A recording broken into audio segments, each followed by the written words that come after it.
तर तिरुपती बालाजीची पहिली बायको आहे महालक्ष्मी, म्हणजे विष्णूच्या अवतारातली, आणि दुसरी बायको आहे ती पद्मावती आहे.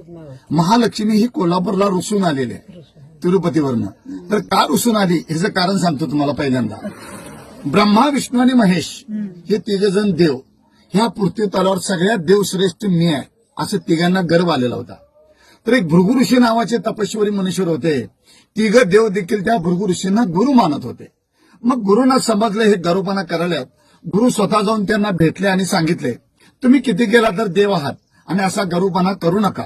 मी तुमच्या तिघांची परीक्षा घेतो. जो कोणी परीक्षामध्ये पास होईल तोच ह्या पृथ्वी तलावर सगळ्यात देवश्रेष्ठ होईल. तुम्हाला मान्य आहे काय विचारलं. तिघही मान्य केले, कारण गुरूंची आज्ञा पाळली पाहिजे. मग तिघही आमंत्रण देतात भृगु ऋषींना, तुम्ही आमच्या घरी या आणि आमची परीक्षा घ्या आणि आमच्या तिघापैकी कोण श्रेष्ठ आहे तुम्ही ठरवा. मग भृगु ऋषी जातात पहिल्यांदा शंकर भगवानकडे परीक्षा घेण्यासाठी. बाहेरून शंकर भगवानला आवाज येतात. तर शंकर भगवान आणि पार्वती गुहेमध्ये बोलत बसलेले असतात, गप्पा मारत बसलेले असतात. ते इतकं मग्न असतात की बाहेर भृगु ऋषी आलेलं शंकर भगवानच्या लक्षात येत नाही. भृगु ऋषींना राग येतो. आम्हाला परीक्षा घ्यायला घरी बोलवतात, हिने अतिथीचे स्वागत करण्याची, गुरुची सेवा करण्याऐवजी हे काय करत बसल्यात म्हणून रागाच्या भरात त्या भृगु ऋषीने शंकर भगवानला शाप देतात, या पृथ्वी तलावर तुझी मूर्तीची पूजा होणार नाही, लिंगाची पूजा होणार. म्हणून आपण ह्या पृथ्वी तलावर महादेवाच्या पिंडीची म्हणजे लिंगाची पूजा करतो भृगु ऋषीने शाप दिल्यामुळे. दुसऱ्या ठिकाणी जातात भृगु ऋषी ब्रह्मदेवाकडे. ब्रह्मदेवाची बायको सरस्वती वीणा वाजवत असते आणि ब्रह्मदेव ऐकत बसलेला असतो. बाहेरून भृगु ऋषी त्या ब्रह्मदेवाला आवाज देतात. तर ही दोघं नवरा बायको संगीतमध्ये इतकं मग्न असतात की बाहेर भृगु ऋषी आलेलं ब्रह्मदेवाच्या पण लक्षात येत नाही. जन विश्व निर्माण केलं, जनसृष्टी निर्माण केली, त्या ब्रह्मदेवाला देखील त्या भृगु ऋषीने शाप दिलेला आहे, या पृथ्वी तलावर तुला कोणीही पूजणार नाही, तुझं मंदिर कुठं उभारलं जाणार नाही. फक्त शापाला विशाप म्हणून ब्रह्मदेवाचं जन्मस्थान आहे राजस्थान पुष्कर. पूर्ण पृथ्वी तलावर त्याचं एकच मंदिर आहे, त्याला कुणीही पूजत नाहीत. तिसऱ्या ठिकाणी जातात भृगु ऋषी विष्णूकडे. विष्णू आपल्या पत्नीला महालक्ष्मीला सांगत असतात की भृगु ऋषी कधी पण येऊ देत, माझे गुरु कधी पण येऊ देत, माझी परीक्षा घेऊ देत, सगळ्या प्रश्नाचं मी उत्तर देणार आणि ह्या पृथ्वी तलावर त्या दोघांच्या पेक्षा मी श्रेष्ठ होणार. हे आपल्या पत्नीला महालक्ष्मीला सांगत असताना भृगु ऋषी ऐकतात. मी परीक्षा घ्यायच्या अगोदर आपल्या बायकोला मोठेपणा सांगायला म्हणून त्या भृगु ऋषीने विष्णूच्या छातीवर इथे लाद घातलेल्या. कधी बालाजीला योग आला तुम्हाला जाण्याचा पुढे भविष्यात, तर तुम्हाला तिथं सगळं बघायला मिळेल. भृगु विष्णूच्या छातीवर पाय ठेवलेला आहे. तेवढा भृगु ऋषीला विचारतो, गुरुवर हे तुम्हाला कुठं लागलं का. महालक्ष्मीला राग येतो, तुम्ही एवढं देवादेव श्रेष्ठ म्हणून मला सांगतायसा, तुमच्या छातीवर त्यांनी पाय ठेवलं आणि तुम्ही त्यांनाच विचारताय लागलं काय म्हणून. माझा अपमान झाली म्हणते, ते क्षण देखील थांबणार नाही. तेवढा विष्णू म्हणतो, त्या भृगु ऋषीनं माझ्या गुरुनं माझ्या छातीवर पाय ठेवलं, तुझा अपमान कसा झाला. त्यावेळेला ती म्हणते, मी तुमची धर्मपत्नी आहे आणि तुम्ही मला एक लग्नात वचन दिलतं की सदैव तुझं स्थान माझ्या हृदयात ठेवेन म्हणून. ते आता पाय ठेवल्यामुळे ते हृदय भ्रष्ट झाले म्हणले आणि त्या पायाखाली ही महालक्ष्मी राहू शकत नाही म्हणली. या कारणानं तिरुपतीवरनं महालक्ष्मी कोल्हापूरला रुसून आली.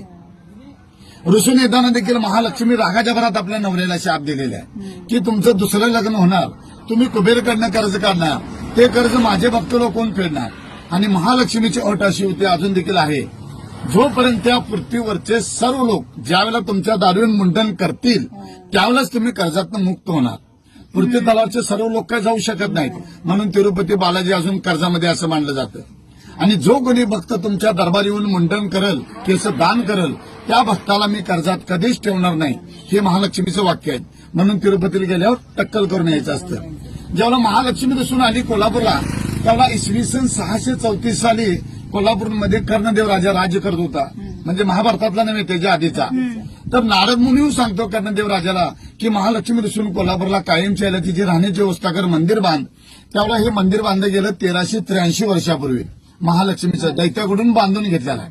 आणि ज्यावेळेला महालक्ष्मी दिसून आली कोल्हापूरला, तर महालक्ष्मीने हे कोल्हापूर का निवडलं, तर आपल्या कोल्हापूर नगरीमध्ये राक्षस लोकांचा वास्तव जास्त होता.